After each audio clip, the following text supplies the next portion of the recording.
નમસ્કાર, વડિયાના વાવડમાં આપનું હાર્દિક સ્વાગત છે।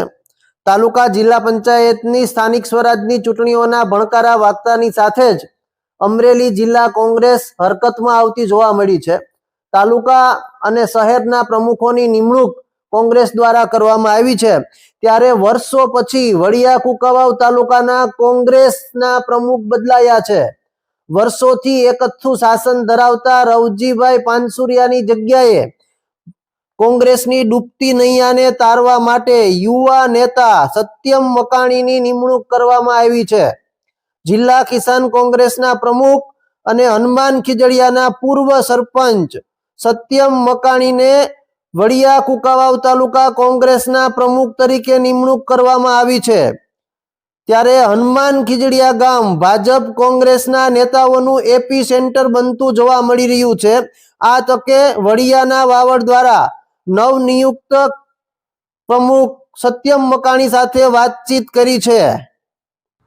સત્યમભાઈ, તમારી તાલુકા કોંગ્રેસના પ્રમુખ તરીકે વરણી થઈ છે, શું કહેશો આ બાબતે? પહેલા તો હું પ્રદેશ કોંગ્રેસ અમિતભાઈ ચાવડા તેમજ અમરેલી જિલ્લા કોંગ્રેસ પ્રમુખ પ્રતાપભાઈ દુધાત, પૂર્વ વિરોધ પક્ષ નેતા પરેશભાઈ ધાનાણી, પૂર્વ ધારાસભ્ય અને સંસદ સભ્ય વીરજીભાઈ ઠુમર, જેનીબેન ઠુમર, અમારા વડીલ મુરબી રવજી બાપા પાનસુરિયા, ધર્મેન્દ્રભાઈ પાનસુરિયા તેમજ તાલુકા ભરના તમામ કોંગ્રેસ આગેવાનોનો ખરા દિલથી હું આભાર વ્યક્ત કરું છું।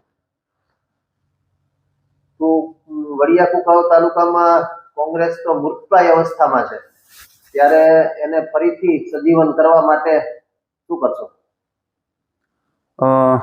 આવી વાતો મેં ઘણી જગ્યાએ સાંભળી છે, પણ સત્ય હકીકત નથી। કોંગ્રેસ એક વિચાર છે, કોંગ્રેસ કોઈ દિવસ મૃત ન થઈ શકે। જે આઝાદીની એવડી મોટી લડાઈની અંદર પોતાનું લોહી રેડનાર પાર્ટી છે, એ કોઈ દિવસ મૃત ન હોઈ શકે।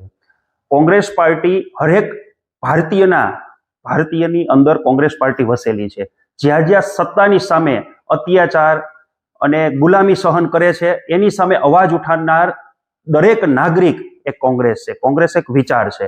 એટલે આવનારા સમયમાં અમે કુંકાવાવ તાલુકાના યુવાનોને હું આહવાન કરું છું કે જે આ ભય ભ્રષ્ટ અને ભ્રષ્ટાચારી ભય ભૂખ અને ભ્રષ્ટાચાર વાળી જે પાર્ટી છે, એ પાર્ટીની સામે લડવા માટે કુંકાવાવ તાલુકાના યુવાનો જેમ શહીદ ભગતસિંહે પોતાની ફાંસી વગોડી હતી, ફાંસી શું કામે? એને પોતાની જાતે ફાંસી લીધી હતી। શું કામે? કે અંગ્રેજોની સામે જે ભારતીયોની અંદર લોહી જે ઠંડુ પડી ગયું હતું, એ લોહીને ગરમ કરવા માટે શહીદ ભગતસિંહે ફાંસી ચડી અને તમામ ભારતીયના લોહીને એક જ્વાળા તરીકે ઉદ્ભવી અને તે સમયે આઝાદીની પહેલી ચળવળ, આઝાદી અપાવવા માટે ભગત